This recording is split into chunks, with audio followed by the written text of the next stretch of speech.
shot in 4K ultra high definition. Your number one source for local news. WRAL News. Coverage you can count on. Winter is back. You probably noticed it yesterday, but our temperatures this morning dramatically lower than yesterday. We'll talk about what it feels like out there. A murder trial. Today, court proceedings begin for a man accused of killing 2 teenagers in Orange County. What to expect as the case gets started more than 3 years after that crime. Reopening its doors. Today, the Raleigh Convention Center back open weeks after a fire. The repair work that still needs to be done even as events return to that facility. Good morning. Great to be with you to start your work. We can get your day started. Let's get over to meteorologist Elizabeth Gardner in the WRAL Severe Weather Center. What a difference from Saturday to Sunday and today. Oh, my goodness. You know, this is what it's supposed to be like. You know, what we saw Saturday was delightful, but, you know, it's sort of a rare event. We do have temperatures in the 70s occasionally, but it's not, you know, day after day after day like, you know, what we're going to see for the next few days. Our skies are clear, so we do have the top of the tower lit in blue this morning. It is 29 degrees. Right now, our wind is still, so no wind chill to deal with officially at the airport, but we may see that around the area. We'll take a closer look at that in just a few minutes, but it's just cold out there. 27 Southern Pines, 30 in Clinton and Rocky Mount, as well as South Hill and Roxborough. Pretty much everybody is at or below freezing, at least on this map. And again, that is a huge change from yesterday. Temperatures 30 to 35 degrees colder. You don't often see a 24-hour temperature change like this, but you know, we certainly, if we're going to see it, it happens this time of year. Winds not as strong as yesterday, but we may end up with 10 to 15 mile per hour winds occasionally this afternoon, but not as windy as yesterday. Boy, it was blustery as we started to change up that air mass. Cold temperatures, we could be in the 20s all the way up until 9 a.m., but this afternoon our temperatures are close to normal in the low 50s. The next big weather maker comes toward the end of the week with a small chance for some rain. We'll check that out coming up. Elizabeth, thanks. Well, today a murder trial begins in Orange County. Isaiah Ross is accused of killing 14-year-old Lyric Woods and 18-year-old Devin Clark back in 2022. WRAL's Kelsey Coffey live outside the Orange County Courthouse this morning. And Kelsey, Ross was 17 when these crimes happened. Yes, Ken, and we're expecting to see him here in the Orange County Courthouse a little bit later this morning. Isaiah Ross was charged in the deaths of 14-year-old Lyric Woods and 18-year-old Devin Clark. Their bodies were discovered on September 18th, 2022 by 2 men riding 4-wheelers near the intersection of Buckhorn and Yarborough Roads. Woods was a student at Cedar Ridge High School in Hillsborough. Clark was a football player at Eastern Alamance High School in Mebane. A source tells WRAL News that Ross attended school with Clark and the two knew each other. Ross was a juvenile at the time of the killings, but will be tried as an adult. So we'll have a crew here to keep you updated on what happens in the courtroom. Kelsey Coffey, WRAL News, I'm in Hillsborough. Well, happening today, the Raleigh Convention Center will reopen for the first time since a fire burned through the roof last year. WRAL's Allie Cattlebar live on South Salisbury Street this morning. Allie, leaders are eager to get things back up and running. And that eagerness is paying off, Ken, this morning. Today, we are going to see a setup happen here for an event, and it's been more than a month since. Now, we all saw flames tearing through the roof of the convention center December 1st. Authorities say a mechanical failure sparked it. The fire caused an estimated $2 million in damage to the roof, heating and cooling system, kitchen, and offices. In the meantime, 6 events were canceled or moved somewhere else. It's been all hands on deck to get the doors back open. A temporary kitchen is set up at the Redhead Amphitheater, and the convention center says there's still a lot of work underway, but it's ready to welcome events and visitors back. I'm really grateful. It could have been much worse than it is, and we are so excited to see customers come through the door. Now, within the next few weeks, we're going to see a crane set up on McDowell Street. That is going to remove the damaged equipment and the damaged roof, and then they're going to put on a temporary AC unit until they get a permanent replacement. Now, 34 of the 35 events have been canceled this year, but tomorrow we're going to see a conference and roadshow kick off. Reporting live in Raleigh, Allie Cattlebar, WRAL News. A Cary council member says she disagrees with how the mayor is handling the resignation of the town's former manager. Sarika Bansal told WRAL she was shocked by what she learned about former manager Sean Sturgiall's spending and other issues. She says she's concerned about the way the mayor is portraying the council's experience. Bansal wants more transparency and further discussions in order to build back trust. I want to be out in public. I want people to see whether we are right, wrong, indifferent. And we are going to make some bad decisions, but we want people to come and give feedback. We reached out to Mayor Harold Weinbrett for a response. We have not heard back as of yet. Well, the U.S. Justice Department has served the central bank with subpoenas and even threatening criminal charges. Federal Reserve Chair Jerome Powell says it's over his testimony about renovations to the Fed's building. He calls the threat a pretext and says it's meant to undermine the Fed's independence as it sets interest rates. Public service sometimes requires standing firm in the face of threats. I will continue to do the job the Senate confirmed me to do, with integrity and a commitment to serving the American people. The DOJ says Attorney General Pam Bondi instructed her U.S. attorneys to prioritize investigating any abuse of taxpayer dollars. North Carolina Senator Tom Tiller says he'll oppose confirming any new Fed nominees until this is fully resolved. He said in part, if there were any remaining doubt whether advisors within the Trump administration are actively pushing to end the independence of the Federal Reserve, there should now be none. It is now the independence and credibility of the Department of Justice that are in question. Well, today, hundreds more immigration officers are headed to Minneapolis. Homeland Security Secretary Kristi Noem says Border Patrol officers are mobilizing as tensions rise in that city. This comes after an ICE officer shot and killed 37-year-old Renee Good during an encounter caught on video. Protests are growing in Minneapolis and all across the country for that matter. And some residents say the city is overwhelmed by grief. I don't know how much more we can take. I mean, it's at its breaking point.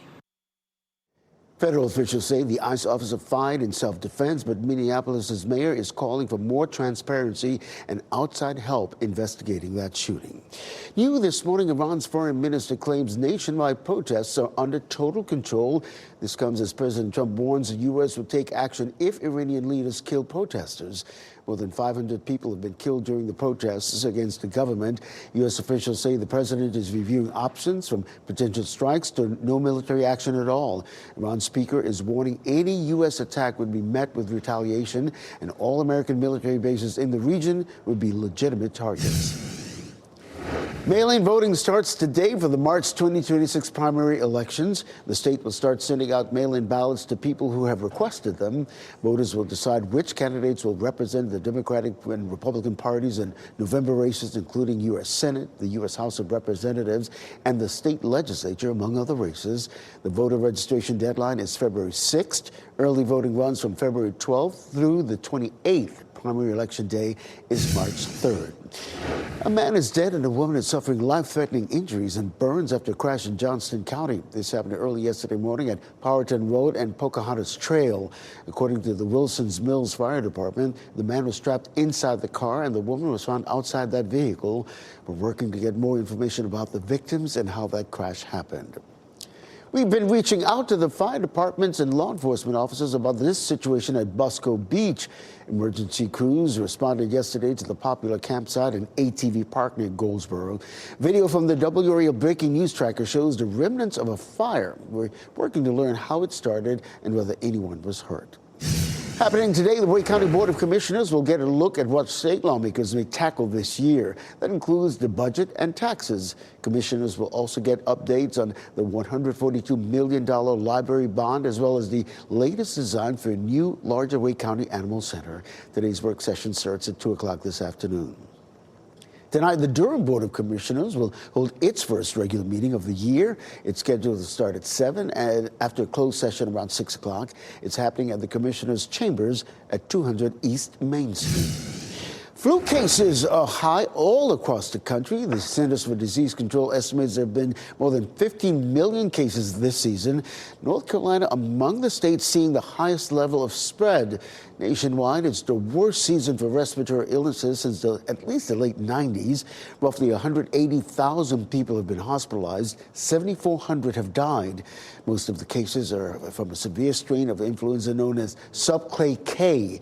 Many healthcare professionals warn illnesses are likely to climb. The CDC is urging everyone 6 months and older to get vaccinated.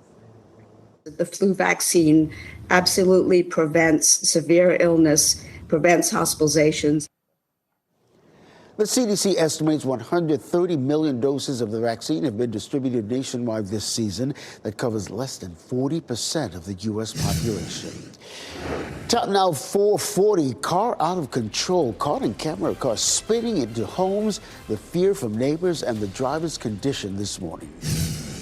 January weather is back as you look live at Fenton and Cary. Meteorologist Elizabeth Gardner is showing us how cold it will get this week. From the WRAL Severe Weather Center, North Carolina's most experienced team of meteorologists. It's 4:43, and that cold air is here. But when the sun comes up, it doesn't matter how cold it is. It doesn't matter if it's raining. The people will show up there at Pinehurst. Let's take a look at those colder temperatures this morning. 29 in Durham, 28 in Holly Springs, 30 in Garner. If you remember, yesterday morning was nice and mild, but we talked about the fact that temperatures are really going to crash, and they definitely did by the afternoon. So, it's cold out there. Everybody's below freezing here on this graphic except Goldsboro sitting at 34, and those temperatures will continue to fall. So I came in the big heavy coat. I kind of wished that I had my gloves on this morning and I was driving and my hands were really cold. So we're clear and cold, 28 degrees, and the wind chill may bring us down to around 23, 24. It's not going to be dramatic. The winds are pretty light out there, but walking the dog this morning won't feel the same as yesterday, and gloves will feel nice, because you got to hold the leash. Temperature this afternoon actually close to normal, though, in the low 50s. Our next big weather maker comes with a chance of rain later in the week. We'll check that out in just a few minutes. Ken? Elizabeth, thanks. A Wayne County man who spent more than 11 years in a North Carolina prison is using his experience to help others. Curran Pittman now owns the former Wayne Correctional Prison. He bought it through his nonprofit Recidivism Reduction Educational Program Services. He wants to transform it into a place where people can call home while they transition back into society. The campus will provide transitional housing, workforce development and job placement, educational opportunities, and other programs. Today, Moores will honor the legacy of Dr. Martin Luther King Jr. The town is holding a special community celebration called Dream and Create Program. Inspirational speaker Willa Brigham will share storytelling and uplifting songs. The free event is tonight starting at 6:30 and will run until 8 p.m. at Cedar Fork Community Center. Stop what you're doing right now and take a look at your screen. This video caught on doorbell camera. A speeding car loses control, flipping into several homes in Everett, Massachusetts. This is just outside Boston. The car hit a speed bump before crashing into all those homes. The driver was thrown from that vehicle. Believe it or not, he was not hurt. No one else was hurt either, but neighbors say it was a scary scene to wake up to. Definitely a big shock and surprise to wake up like that. There's no reason you should be going that fast down our street. Well, that driver received a ticket for operating to endangerment and walked away unhurt. Amazing. Well, you may want to check that your information is safe if you use Instagram. A report from antivirus software company Malwarebytes says the social media site's data may have been breached. More than 17 million users' personal data could be at risk. The report says the exposed data included usernames, physical addresses, phone numbers, email addresses, and other information. The breach was uncovered in a scan of the dark web. GameStop closing hundreds of stores all across the country. The report says the video game store plans to close more than 400 stores in 42 states this month. This comes after the company closed nearly 600 stores back in 2024. The company also plans to end most of its operations internationally. Lava flowing from Hawaii's erupting Kilauea volcano. You're looking live at the eruption this morning. The lava is spewing and flowing from the volcano. It's been erupting in episodes since December 2024. The eruptions usually last for under 12 hours and are separated by pauses that can be as long as over 2 weeks. Fountains of lava reached up to 20 feet. Let's bring it back here at home. Check in with meteorologist Elizabeth Gardner. I gotta tell you, Elizabeth, shorts on Saturday, and boy, we pulled out the puffy coats yesterday and this morning. Yep, absolutely. And now we're back to the cold temperatures, so you can at least plan on that. We don't have any real warm temperatures, at least in the next 7 days. So what do we have coming down the line? There's been talk. The models have been hinting at late Wednesday night into Thursday with the potential for a little bit of a wintry mix. It really just looks like rain. One of the biggest problems with the system is it just continues to dry out. So just not going to be very much moisture there, but we're going to talk more about that in just a bit. Of course, now we're dealing with much colder temperatures. The winds have definitely died down. It was really windy yesterday. Enough of a breeze for a little bit of a wind chill, so we'll take a look at that. And high pressure is just settling in to bring us dry and cold conditions for the next couple of days until our next front arrives. The high is sitting to our west, so that means we have a northerly flow. That's what's increasing the chilly air out there, and below normal temperatures, at least for this morning. And you can see that blue shaded area, that's where temperatures are below normal. A big push of warm air back to the west, but watch how it just sort of dies before it gets here. And we'll see another push of colder air coming in. So we don't have temperatures above normal in our forecast. We do have clear skies in our forecast this morning. So we have the top of the tower lit in blue. It is 29 degrees. We could drop as far as 26 or 27 by the time we get to sunrise. Wind chill out there could dip to around 24, but notice it's not going to dip very far. Winds will be up to maybe 5 miles an hour. That's about it compared to yesterday where we had gusts up to around 30.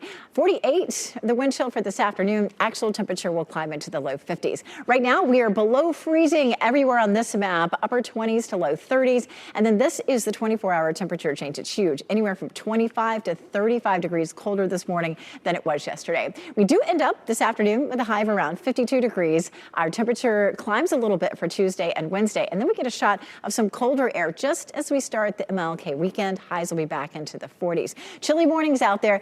This morning will be the coldest until we get to Friday. Friday we could drop down to 22. That'll be one of the colder mornings that we've seen so far this season. Of course, we're looking at a couple of chances for precipitation. Looks like some light rain on Thursday. The models are hinting at a little bit of a mix possible on Sunday, but it's 7 days out. So we know how that goes, right, Ken? Probably going to change. Like, if you're going to have me shivering, give me a little precip, just a little bit. Just a little bit. Thanks, Elizabeth. Hey, flu cases surging, more children being diagnosed with multiple infections, what you can do to protect your little ones. Also, the 83rd annual Golden Globes will show you the biggest moments and the historic wins.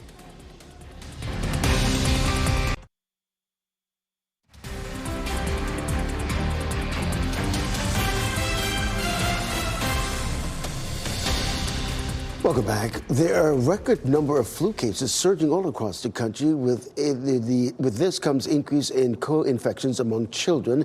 Doctors at Cleveland Clinic says a co-infection is when a child gets sick with several viruses at the same time. Now, for example, testing positive for both flu and COVID, children are usually able to recover at home. But in worse cases, children may need antiviral medications or even be hospitalized. Doctors say vaccinations are one way to help reduce the spread. We're still recommending certainly that all children 6 months and older get the flu vaccine, and certainly especially for anyone who has any chronic condition that makes them more susceptible to having severe influenza. Vaccines can help, but infections cannot be completely prevented. You can also regularly wash your hands and keep your children home when they're sick to help reduce the spread. Well, this year's award season kicking off with the 83rd Annual Golden Globe Awards. David Daniels has a look at the evening's top moments. Adolescence dominated the TV side of the 83rd Golden Globes. The psychological drama won a trio of acting honors and Best Limited Series, Anthology, or Made-for-TV Movie. Removing hate is our generation's responsibility. It requires thought from the top down. The possibility seems remote right now, but hope is a beautiful thing. I've been very blessed in my life. I was raised in a family that put a high priority on art and on curiosity and on service. Noah Wyle won for The Pit, which also took Best TV Drama. Seth Rogen accepted an acting award and Best TV Comedy for The Studio. And Jean Smart won her third Golden Globe for Hacks. I'm one of the luckiest people in this not this room, this entire business, and it does not go unappreciated. Also grateful, Pluribus star Ray Seahorn, Best Female Actor in a TV Drama. I'm still so grateful that I get to do this for a living, and this is incredible icing on that cake. Thanks. And Timothy Chalamet, Best Male Actor in a Movie, Musical, or Comedy for Marty Supreme. Always be grateful for what you have. It's allowed me to leave this ceremony in the past empty-handed, my head held high, grateful just to be here. But I'd be lying if I didn't say those moments didn't make this moment that much sweeter. For my parents, for my partner, I love you. Thank you so much. One battle after another. The big film winner was One Battle After Another, with 4 awards, 3 for writer-director Paul Thomas Anderson. You guys are being so generous with this affection for me and this film, and I'll take it. Hamnet. And motion picture drama went to Chloe Zhao's Hamnet, whose lead, Jessie Buckley, was also honored. The most important thing of being an artist is learning to be vulnerable enough to allow ourselves to be seen. In Hollywood, I'm David Daniel. Well, be aware if you bought a wireless charger at TJ Maxx or Marshall's. More than 13,000 of them are being recalled over concerns they may explode and start a fire. The chargers in question are SLRA magnetic wireless chargers. No incidents or injuries have been reported so far, though. But if you have one of these, you should stop using it and promptly dispose of it. Ahead at 5, a murder trial. Court proceedings beginning today for a man accused in a 2022 killing of 2 teenagers. What to expect as that case starts. And today, the Raleigh Convention Center is back open weeks after a fire. The repair work that still needs to be done even as events return. And getting your money back. Ever buy something and then see it for less money and a day or two later? 5 on your side, sharing the simple steps that can help you avoid overpaying the next time you shop.